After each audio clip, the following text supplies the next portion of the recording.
Morning, good afternoon, and good evening to everyone joining from any part of the world. Welcome to this session of Cities on the Frontline. Cities on the Frontline is a virtual thought leadership speaker series. We feature solutions by cities and for cities, and it began in 2020 through a partnership between the Resilient Cities Network and the World Bank Cities Resilience Program. Today, we're going to talk about urban mobility and digitalization. I am Luis Bonilla. I am lead for partnerships and programs at the Resilient Cities Network, and I'll be having the honor to co-facilitate this session. And I say co-facilitate because I'll be joined by Andres Polo, who is head of urban mobility, I'm sorry, for the Latin America and the Caribbean region at Visa. Hello, Andres, and welcome. So we have an amazing group of panelists today who will be presenting reflections and experience from different perspectives. We will hear on how digital payments are transforming mobility as an urban service and how this trend is contributing to urban sustainability. And we will hear about how this transformation can leverage multiple resilience co-benefits for cities and citizens. We have more than 200 registered participants for the call today. So please feel free to share questions and comments in the chat, and we will pick them up later in the Q&A section. The purpose of this call is to have an open and honest learning conversation. So please keep in mind that this conversation is off the record. So if you want to quote or reference any of the panelists or content, please reach out to our communications team so we can support you. So without further ado, let's meet our panelists for today's sessions. We have in the room Thea Fisher. She's Senior Director and Head of Value-Added Services for the Global Urban Mobility at Visa. Hello, Thea.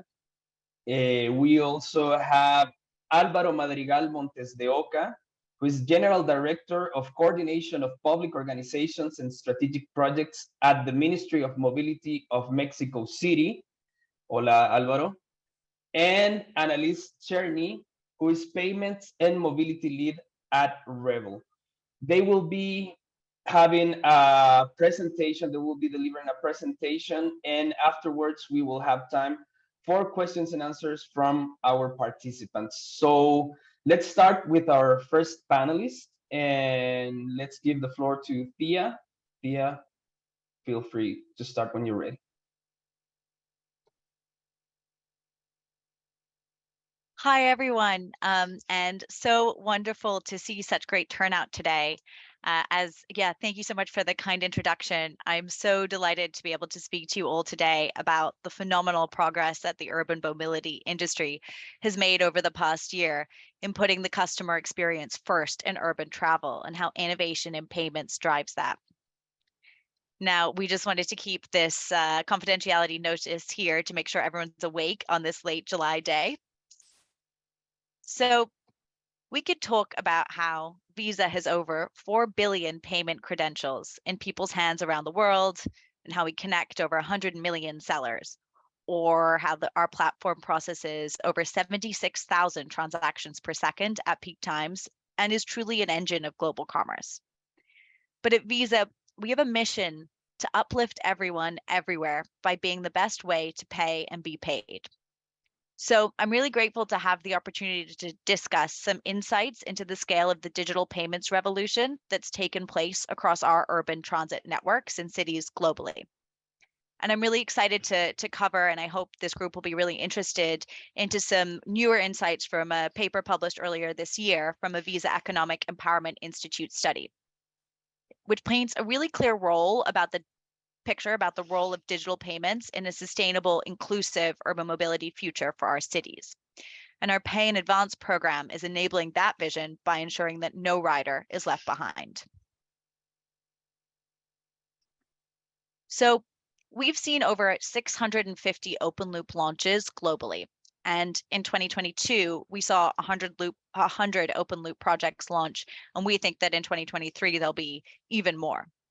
So from here, where I am in London, to cities as diverse as Amman, Bangkok, Lima, Tampa, riders can just tap their visa credential at a contactless transit terminal to travel around their city. So in 2022, we processed over 1.2 billion urban mobility transactions for the first time in a single year. That's nearly 140,000 an hour. So if we compare that figure to just 3 years ago in 2019, forgetting the COVID blip, that number has grown nearly 3.5 times larger. And we believe that that growth is only going to continue as more and more people choose to get on board with Visa. And we see cities and public transit operators leaning into richer tap to ride experiences and then augmenting those experiences with mobility as a service and pay in advance offerings. So we've seen really incredible growth from the first contactless transit tap back in 2011. And the Visa Economic Empowerment Institute's Reimagining Ridership study has some really phenomenal insight into where we might go from here. And you can find that study by just searching online for the Visa Economic Empowerment Institute, and it should come up.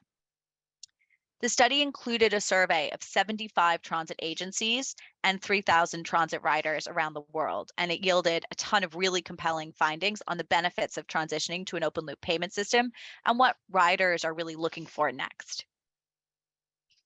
So to start with, the study found that nearly half of all transit riders surveyed would use public transit more if it were easier to pay to get on board.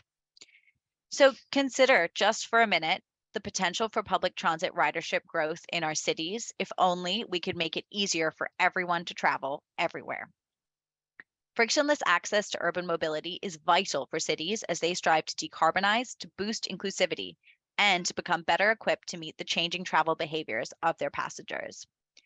And as we've seen in over 650 launches across the years, open loop payment systems for transit enable seamless access to urban mobility while freeing transit agencies to do what they do best, provide inclusive mobility services. And this is demonstrated by our conversations with the agencies as part of this research. 80% of those agencies and cities surveyed said that they reported ridership increases as a result of open loop fare collection. And we see a nearly 10% average ridership increase following the introduction of those open loop payments. So we can see that not only do people say that they'll travel more with open loop payments in transit, but they actually will travel more. And it makes travel much, much easier for passengers who want to travel because they're paying with a credential that's already in their pocket. And so it's an improved experience, not just for regular riders, but also for infrequent riders and visitors. 36% of the group also encouraged family and friends to use public transport, and 37% reported they were using public transit more spontaneously.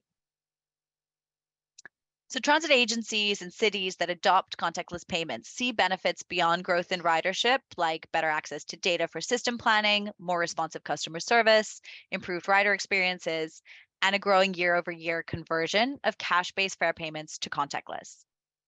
By removing cash from systems, agencies are better able to meet the needs of riders by decreasing the resource impacts and costs of cash handling while also keeping the transport network moving efficiently. And the study clearly demonstrates that we're at an inflection point where passengers increasingly expect open loop payments on their transit networks, and agencies are recognizing the multiple benefits of those payments.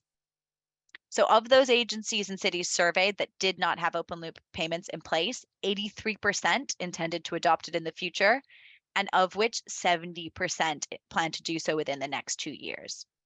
So clearly we're at a really, really crucial moment where most cities are already agreeing that this is a direction they need to go into. And as these results show, by making it simpler to pay, passengers are then compelled to use more sustainable means of travel. And cities, as we all know, cities and governments around the world recognize the need for urgent action on decarbonization to mitigate the impacts of climate change. In fact, 57% of agencies surveyed were developing targets and plans to shift personal usage to public transit. The shift is in line with research from the C40 Cities group, which indicates that cities must double public transit usage in the next decade to meet the 1.5-degree climate target outlined in the 2016 Paris Agreement. And this doubling of transit usage hinges on assertive investment, and it could reduce air pollution from transport in some cities by as much as 45%, and then cut emissions from urban transport by more than half by 2030. To hit these targets, cities are looking for solutions that entice more riders to choose sustainable modes of travel. And as the results of our study have shown, contactless open loop payments are a key solution, enabling a multimodal transport ecosystem, increased use of public transit, and reductions in daily vehicle miles traveled in single occupancy vehicles. Now, overwhelmingly, the populations that do and will suffer the most adverse impacts of climate change are also the most marginalized. And as public transit ridership returns to and even exceeds pre-COVID levels, we must work together to ensure that the recovery doesn't drive up carbon emissions and contribute to that imbalance. At Visa, we are committed to ensuring that no rider is left behind. And while our Visa MTT Tap to Ride framework has proved hugely successful, we are committed to ensuring that we have solutions for everyone, everywhere, including those who are entitled to concessionary or discounted travel on their transit systems. And we have several pan-advanced solutions in transit, including Visa prepaid and private label cards, which work for riders that get on board with the tap of their Visa or by using them in-app. And we're delighted to have launched a number of projects using these prepaid credentials over the past year that are available to everyone. And so we are proud of all the work we do with partners worldwide, but especially to have launched in Czerny in Ukraine. The central Ukrainian city of around 300,000 people has become a refuge for many fleeing active combat zones, and around 30,000 displaced persons have moved to Czerny since the start of the war. This has put a strain on public services, and enabling tap to ride across the transit network is a small step towards easing operations within the city. A Visa prepaid card is also issued for people looking to tap to ride who do not have an existing Visa credential. We're working closely with the Ukrainian government to expand these deployments to other regions across Ukraine. Our pan-advanced credentials are issued digitally or physically, don't usually require a bank account, and are a great way of migrating from proprietary legacy smart card systems and paper ticketing. People can access these Visa prepaid cards and load them with digital or physical money at a retailer in the same way they would have previously done at a transit station. Not only does this open the transit system up to new riders, but it also helps equip people with digital payment credentials that they didn't have before, helping them take an important step towards greater financial inclusion. And more broadly, our Pan Advance program has really blossomed. So we're seeing huge growth and a lot of interest in that. So please do reach out if you're interested in discussing that further. So thank you so much for your time today. I hope this provides a little overview of where we're going. And we've got a variety of different Visa solutions that we think are really supportive of the passenger experiences that transit agencies and cities are looking to deliver. So please do get in touch. Thank you, Thea.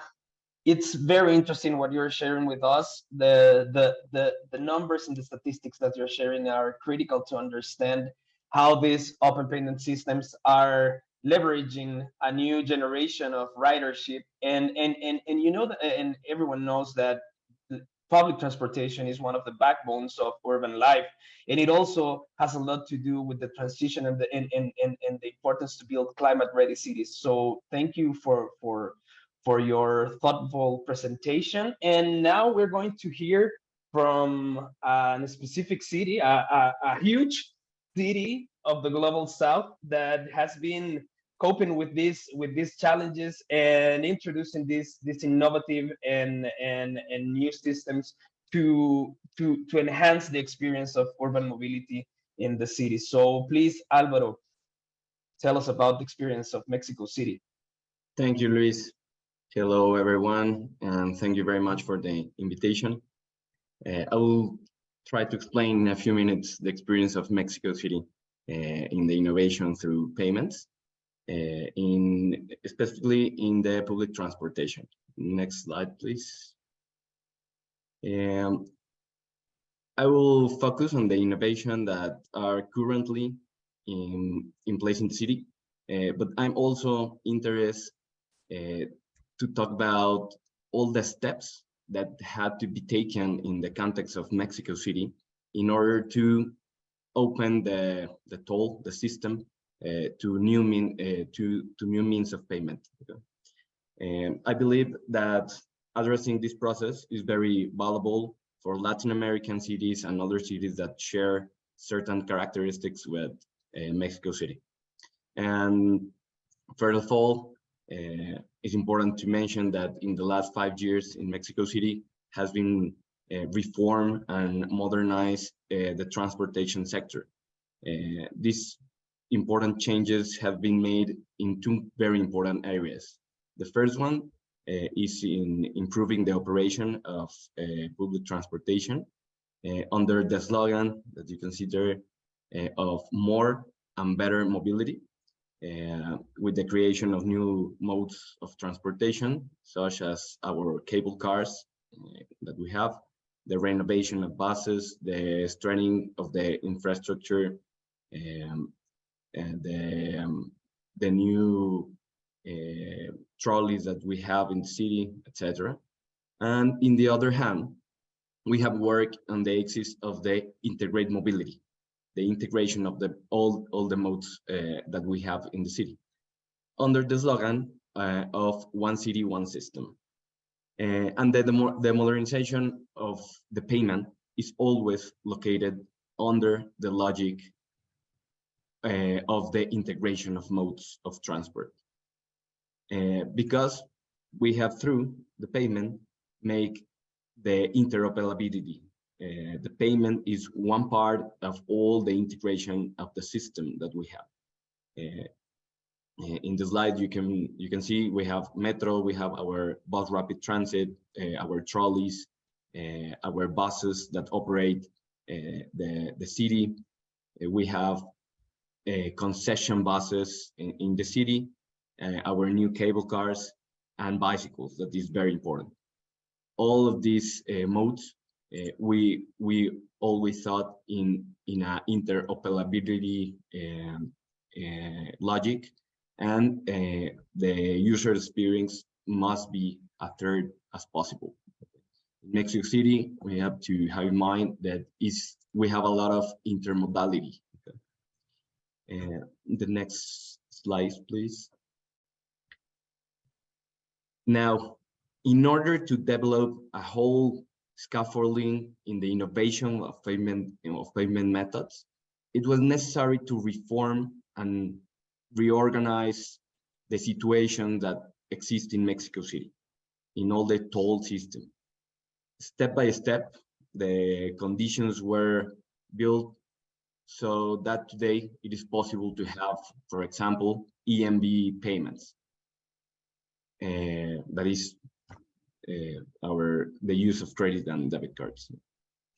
And I would like to be very emphatic that in order to offer new means of payment to public transportation users, it is essential to do it in an orderly manner, okay? Where the finances of the city transportation agencies are not affected, in a context such as the one I am talking about, and developing new payment methods require going from less to more. And what did I mean? In the next bullets I can talk about it. First, we have a homologation of the image and the graphic identity of all the modes in the city. Then we have eradication of a fraud that we have in the recharge system of the city. And this is very important, because if we have a fraud or something in the payment, we cannot move on to have implementation of credit cards, of debit cards. After we eradicate the fraud, we implement a single integrated mobility card. Why? Because we have more than one mobility card. And then we go on to have this payment in the buses of the city, the trolley buses, and the new cable cars, to advance with the inclusion of the concession transportation. And then the last 2 bullets, I think, is very important in terms of the innovation. We have a external recharge network in some stores and through cell phones. With this project, we can recharge the mobility card with cell phones or in some stores. And finally, we can develop the EMB payment now in Metrobus and in the coming months in Metro.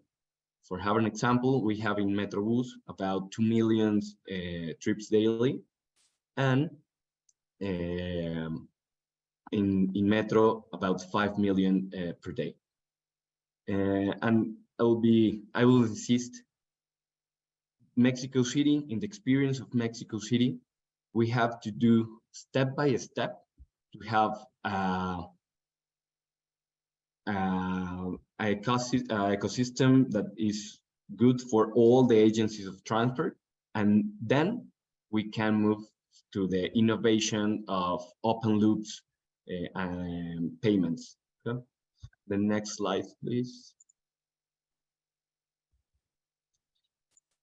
And now the innovation have been developed through the toll.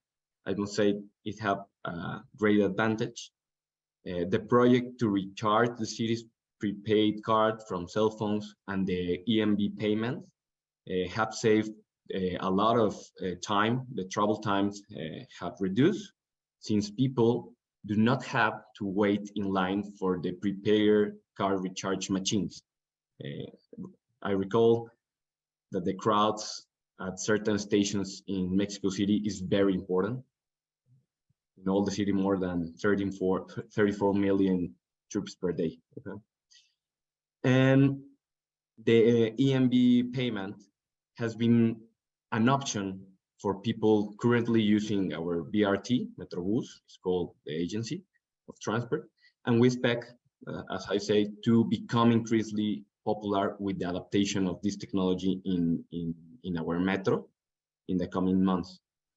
And it's important to keep in mind that for now, paying with EMB technology requires a fee that in the city government social policy should not be transferred to the users.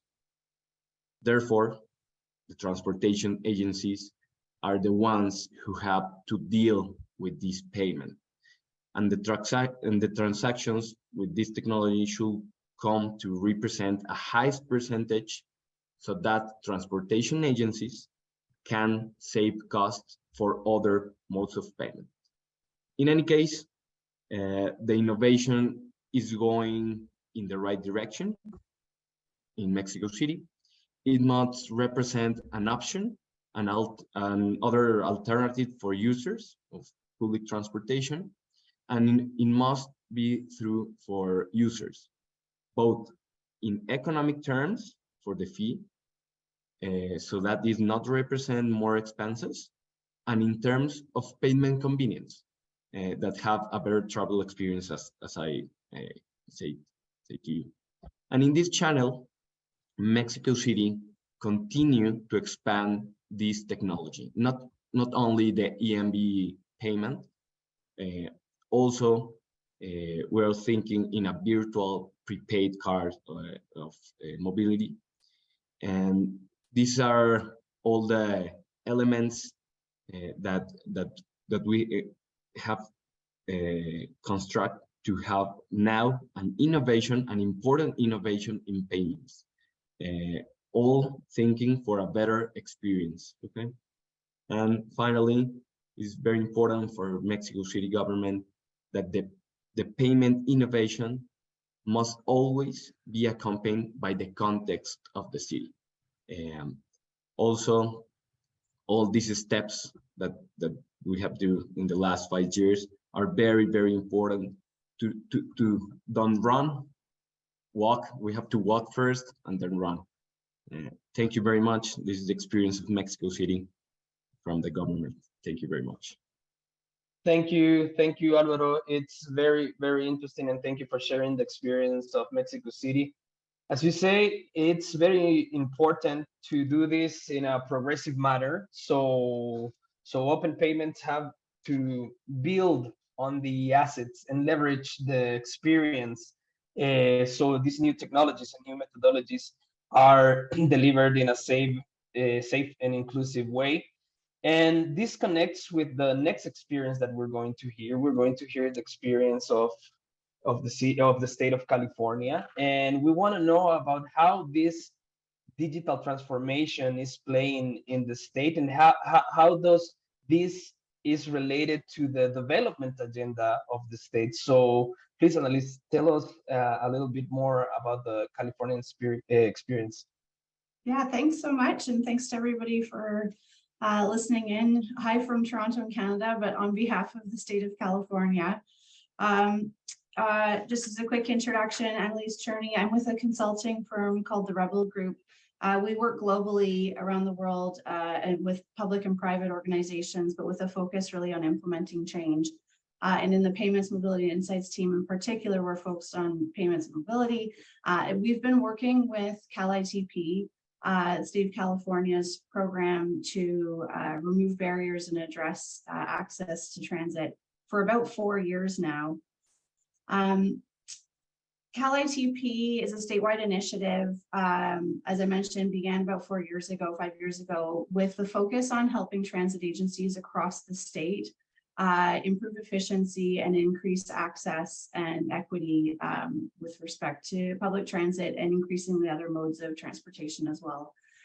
There's 3 main kind of focus areas, of which obviously the first is what we're talking about today, fair payment system, so helping people pay easier, which Thea, rightly said in the beginning, making it easier for folks to pay, can increase transit ridership and certainly increase equity for those who already are transit riders.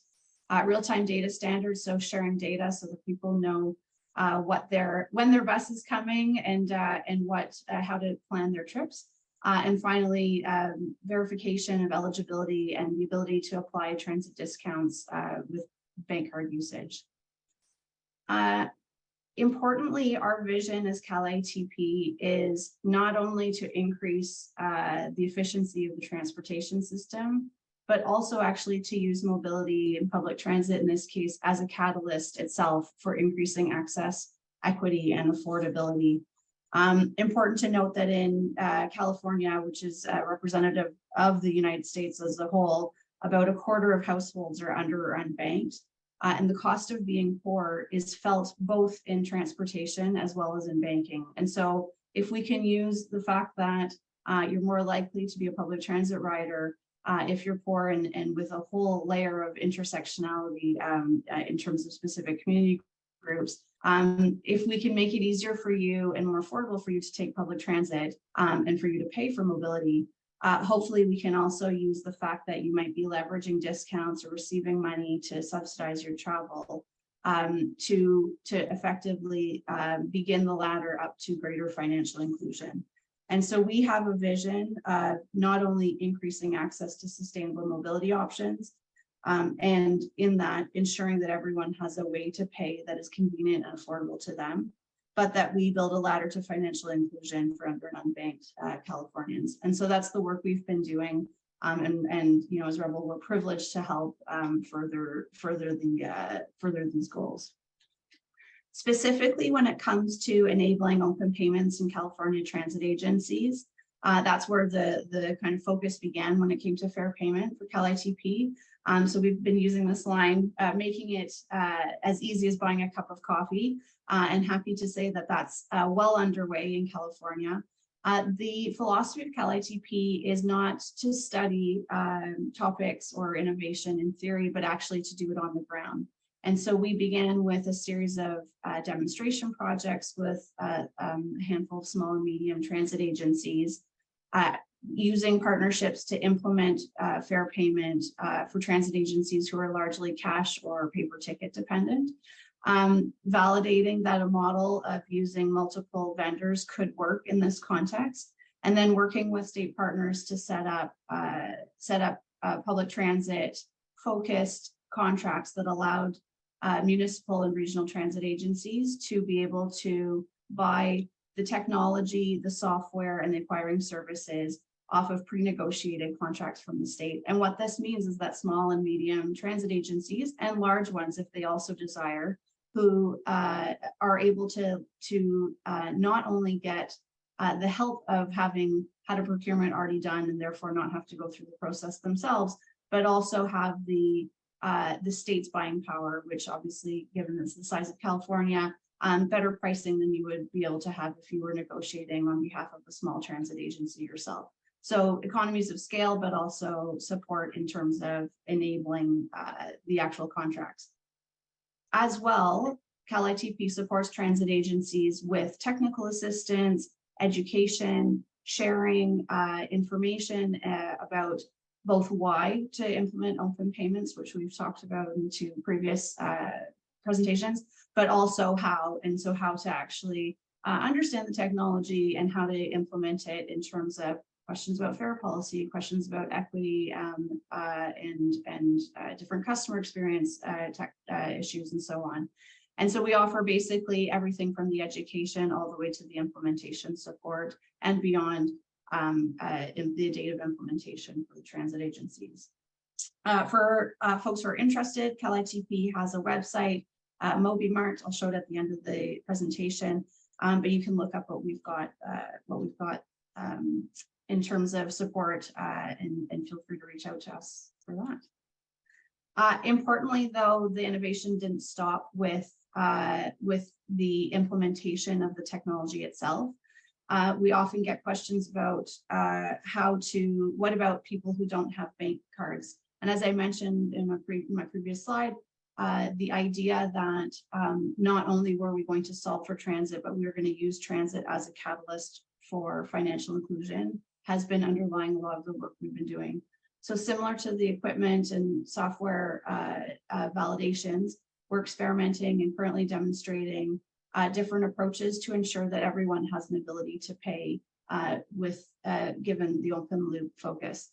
And an important note here, I think there's a philosophy that CalITP and certainly myself personally share, which is that there's a tradition, I think, in transit to design systems that allow everybody to pay, right? But then where there are barriers, so for instance, in this case, so what if I don't have a bank account, that we think we need to design special products for special products for folks who don't have access to those. And so we end up creating closed loop options, both from a technology perspective, but also a fair policy perspective, that kind of leave people in this excluded bucket, that their experiences are held aside from everybody else's. And so we're turning that philosophy on its head. Instead of saying, let's design a product for people who don't have bank accounts, we're actually saying, why don't we get bank accounts to people who need them? Currently, there are two kind of main focus areas. One is to educate and match transit agencies and their riders with existing accounts that are suitable for low income or under and unbanked transit riders. So those are accounts that don't have significant fees, that are both convenient but affordable for transit riders, and importantly, obviously, can be used on open loop public transit. And so we've been, as an example, you see the Tap to Ride, the Cash App demonstration, allowed folks to use the Cash App application if they had a bank account, to link it to that account, but basically to get promotional pricing so that every time they use their Cash App card, they would get $1 rebate or boosted back onto their account. And what we found, so that's obviously increasing affordability, and with Cash App and Visa helping promote transit within the transit agency and SACRT in this case. But we also saw that a large number of people who were using that were likely to not have a bank account linked to them. So indicating that this was a new way for them to pay, and that they were actually being able to benefit not only using these accounts in transit, but also in their day-to-day purchases beyond. The other thing we're doing is working with nonprofits and other state partners, experimenting with the use of prepaid bank cards, both restricted and unrestricted. So being able to use them only on mobility, but also you'll see here with an EV payment, electric vehicle payment charge, but also, and specifically in transit, but also unrestricted cards so that people can use them for all of their daily uses. And this is a way of, again, allowing people to gain familiarity with use of bank cards, but also to validate that this is a useful way of distributing public benefits to folks who may not be used to using bank accounts. And so those experiments, those demonstrations have proved incredibly positive, and we continue to build on that and hope in a similar way to what we did on the equipment and software work that we can start setting up ecosystem options for all transit agencies and riders to take advantage in the years to come. The final area that I wanted to share was, the innovations and the experiments and demonstrations on automating transit discounts. And so we've been working with other state partners on developing a web app that is live and in use in MST, Monterey Transit, and increasingly will be used beyond. That allows, streamlines the process for transit riders to instantly qualify for and receive discounts. And so what effectively this is a way of connecting your existing bank account, whichever plastic or virtual card you choose to ride transit, validating that you're eligible, for instance, as a senior for a senior's discount or a student discount, and connecting that bank card with the fact that you are eligible, and then being able to basically have the reduced fare every time you tap the bank account in question. And so this allows for not only the digitization of discounts, but also the ability to now use that discount across all participating transit agencies. So it's super exciting. This again is something that we're in the, I'd say, ramping up stage as CalITP, but another proof point that by enabling open payment and digital payments, we can actually make it easier for folks who ride transit today and in the future. Here's our quick brief. If you'd like to join our mailing list, please sign up, but also check out Mobility Marketplace or MobiMart, or email us at hello@calitp.org if you're interested in learning more. Fantastic. Thank you very much, Annalise. This was great. I am excited. We started with a global view from Thea on Visa's view on urban mobility and payments. Heard a fantastic example from Álvaro, thank you, on the challenges and the innovation within Mexico City. And of course, just closed it up with Annalise and the example in California. And that kind of takes me to the next step of our webinar today, which is first and foremost, this is an interactive webinar. So I would love each and every one of you that are participating. If you have questions, remember there is a Q&A button right below us where you can submit your questions to the panel. So while you do that and while you start getting those questions up, I'm going to ask the question to the panel, and it's very related to what Annalise was just talking about. When we see that given that close to 1/3 of adults worldwide do not have any form of formal banking, and this is part of a study that the World Bank did in 2022, what would be the starting point for cities in open payment systems, and how do these open payment systems promote the banking of vulnerable groups? And I will leave it to who would want to take it first, Thea, Álvaro, or Annalise. Maybe I'll kick off just because I had just finished by saying, I think, so yes, and I think the issue is not, as I mentioned, not how to develop special products for people who have been left out of traditional banking to date, but rather point them to bank accounts and banking systems that work for them. And so as CalITP, we've been identifying what a good bank account looks like. In the US, there's actually a Bank On initiative, which identifies banks who do have bank accounts that are suitable for folks who are either new or who have been largely left out of the banking system. And we're in the process of layering on what do you need in a bank account like that, but to use on transit. So as an example, make sure it's contactless enabled. But I think the issue is also largely one of education and drumming up, I think, interest from issuers, and the networks have been, I think, increasingly really focused on promoting this, that there's actually an ability to solve the problem by working with the financial sector rather than keeping transit as a bit of a use case that says, well, we've got to fix something on our own. So I'd say engaging with the private sector, the issuers and the networks to actually bring the products that work for under unbanked transit riders to them rather than building something special on the side. I completely agree. And I think if you zoom out a little, when you think about the shift towards open loop payments in transit over the past decade, we've seen the infrastructure for acceptance be put in place. And now we get to see what the next phase of that looks like. And a lot of that is moving to include those un- and underbanked populations who are often big transit riders. They're big consumers of this. And then at an even higher level, we have a lot of conversations with cities and government agencies at the moment who are asking the question, we need to get benefits into the hands of a population that's currently excluded from a financial system. And we also need to get them using public transit. We need to get them more connected to increase equity. So can we use one product to solve both of those problems? In the same channel, I think the education and the people not only have the problem of being bank raised, they also are insecure to use it in the transit. That is another part. In our BRT, what we do was have like a month people guiding all these persons that have a bank account, but they have like resistance to implement it in transit and other services.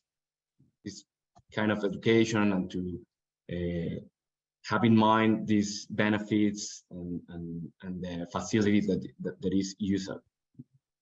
Maybe just building on what Thea and Álvaro both just mentioned, we were doing a demonstration project in LA, working with the local community group and handing out benefits to users for multi-mobility, so including but not limited to transit. And one of the great learnings was that it was really important for the recipients to, if they did feel nervous about either using the bank accounts or using them specifically in transit, that someone would actually show them how to use it and show them that it was simple. And then they were off to the races. Right. And so some of it is just building familiarity with the new technology or building trust in the institutions. For people who've been excluded from banking largely, they may not be comfortable with all of not just the technology, but just also the organizations. And so the idea of working with folks on the ground who are community focused, who do know these users and work in their communities, we saw a huge increase in usage just by the fact of having that kind of early stage education. That is fantastic. Thank you guys for sharing. And I love, Annalise, your comment about using transit to onboard people into the banking, which is a great opportunity. And thank you for sharing. Now, let's kind of move a little bit. And we talked about payments. We talked about how do we bankerize the unbanked. But let's talk a little bit about net zero targets, and let's talk about sustainability, right? So how do these open loop systems help cities in advancing their net zero targets, and what is the impact that we're seeing of open loop systems on cities' emissions? So Álvaro, you want to take that? Sure. Well, I think it's a big discussion. What we are seeing is the zero, well, the percentage that people use it now, the EMB technology, is very, very poor now. But we are growing a lot. We're thinking when we have between 5% and 10%, it will traduce to economics, not only for people and not only in economical terms, in all terms, but we are now Mexico City. We are in the process to implement, to grow, and all the communication is very, very important to be in that place. to be in the 5–10% of people paying with this technology. And I think adding to that, Álvaro, just the fact that we see uptick in ridership says that's significant when open loop systems are launched means that, you know, there aren't 10% more people in the city all of a sudden. There are 10% more people who are, maybe they're not walking, but much more likely they're not using private vehicles. So that's a huge step towards encouraging public transit usage, which is always going to be the greenest way to get around that's not, you know, walking or biking. And I think what I'll just say anecdotally, when's the last time you saw someone recycling a paper train ticket? You know, it's a lot of paper, and sometimes it's very expensive for cities to service as well. That's unlikely to be recycled. Just a quick comment, not about, I can't speak to CO2 emissions directly, but in terms of increasing interest in using public transit, it's not just making it easier for people to pay, but also we're in the midst of developing as CaliGP a series of demonstration projects looking at using rewards, both to increase affordability, but also incentivize mode shift. So help people experiment with, encourage them to experiment using transit and other, bike share and so on. And so I think there's also this idea of using the existing tools, that are there to further incentivize folks to both try and then become habitual transit riders. Fantastic, thank you. And Thea, like you, I don't talk about paper tickets, but I do have Oyster cards, Metro cards from New York, and I open drawers and I'm like, I don't know, what do they have? So I think that providing that choice in payments with the payment form factor that you're already using makes sense, and it allows those non-transit riders to experience transit because it's much simpler and easier to do. So I've seen some questions coming in, and I know we're a little bit behind, but I do want to touch upon one more question. So I've seen some questions that are related to data, on how to implement. So I'm gonna kind of do a mashup of the questions that I've seen into one. So it might be difficult, but just keep in mind, keep an open mind. So first and foremost, so can we utilize data and insights and usage and journey patterns in building better systems? And what are the hardest challenges in initiating an open payment in a city? Does that make sense? So use of data to create better experiences, and what is the hardest challenge to bring open payments to a transport system in a city? And who would want to take that? Annalise, you want to take that since you just walked us through California and what you did? Sure. So on the data question first, yes, absolutely. There's great uses of data. I think it's about not only the data for an individual transit agencies, but across the ecosystem. So again, that's something CaliGP is doing, not my area of expertise, but good collection of data and use of data for better transit planning, for better promotional, efforts and so on, how to both see what's happening and make decisions about what you should change in terms of service offering, both within the ecosystem of the public transit as well as with other modes of travel. Because ultimately this is about mode shift and getting people out of private cars and so on. So important to have both accurate and then accurate data, but also to be able to collect it across the different data sources. And increasingly that's something that we're doing in California. On the question of how to adopt, so I'd say like there's two big categories.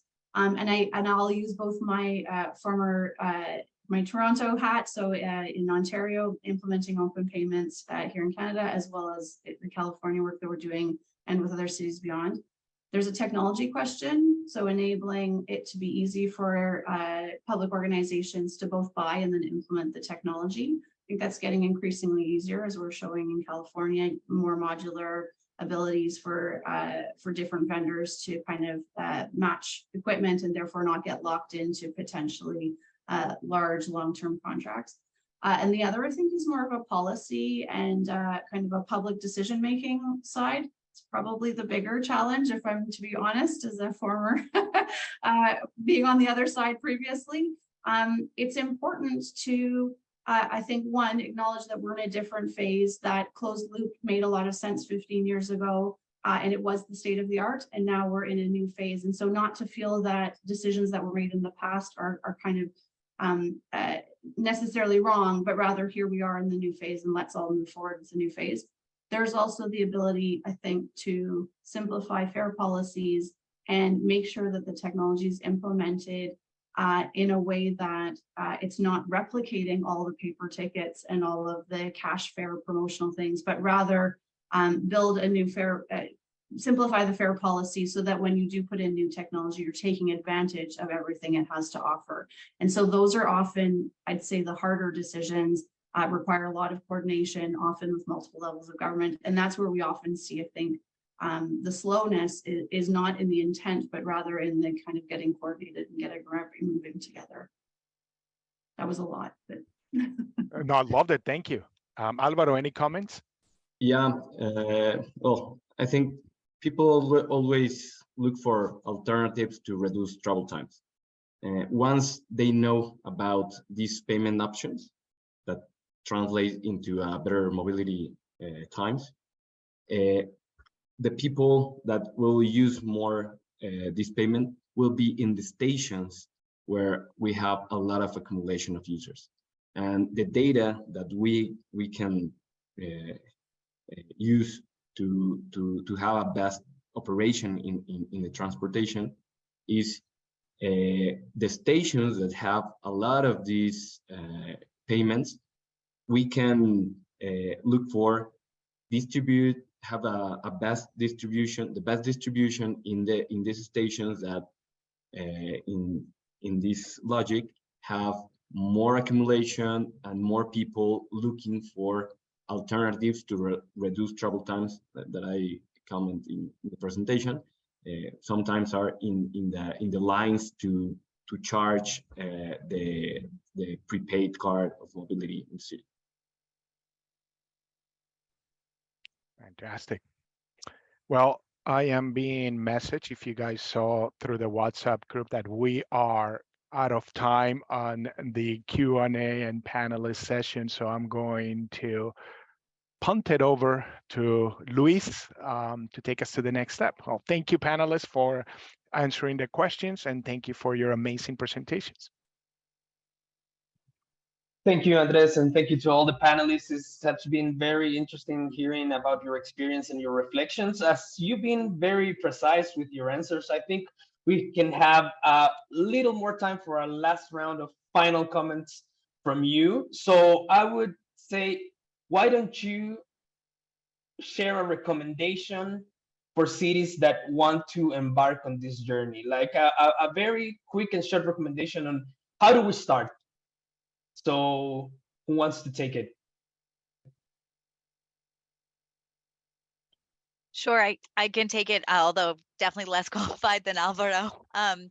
I think from my perspective, start with the passenger experience. What do you want your rider to experience? Is this a chance to simplify your fare set? Is this a chance to change the way people travel? How has the way people use and move around your city and use and engage with their spaces changed since the system that exists was designed? So this is a great chance to really refocus on that passenger experience and go from there.